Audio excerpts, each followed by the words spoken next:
মাননীয় প্রধানমন্ত্রী ইদানিং কিছু কাজ করেছেন, আমরা আপনাকে ধন্যবাদ জানাচ্ছি, কিন্তু আপনাকে সম্মুখে অনেকগুলি বিপদ অপেক্ষা করছে। মাননীয় প্রধানমন্ত্রী ইদানিং কিছু কাজ করেছেন, সত্যকে স্বীকার না করা এটা বেঈমানি করা।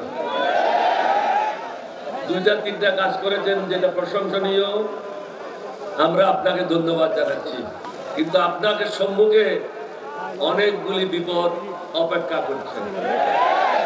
এই বিপদ থেকে কিভাবে উদ্ধার হবেন সেটা চিন্তা করেন। প্রথম বিপদ হলো লক্ষ লক্ষ যুবক চাকরির জন্য ঘুরে বেড়াচ্ছে, প্রতিদিন বেকার সমস্যা বৃদ্ধি পাচ্ছে, বিদেশি বিনিয়োগ বন্ধ, বাংলাদেশে যে সমস্ত বড় বড় বিদেশি কোম্পানিগুলি আছে তারাও তাদের কর্মকাণ্ড গুটিয়ে দিচ্ছে। তাহলে আমাদের ছেলে মেয়েরা কোথায় যাবে? দুর্ভিক্ষের আশঙ্কা, তৃতীয় বিশ্বযুদ্ধের আশঙ্কা, যুদ্ধের কারণে দ্রব্যমূল্যের ক্রমবর্ধমান ঊর্ধ্বগতি, জনগণ দুঃসহ জীবন যাপন করছে, যার কারণে পত্রিকা খুললে দেখবেন প্রতিনিয়ত হত্যাকাণ্ড ঘটছে।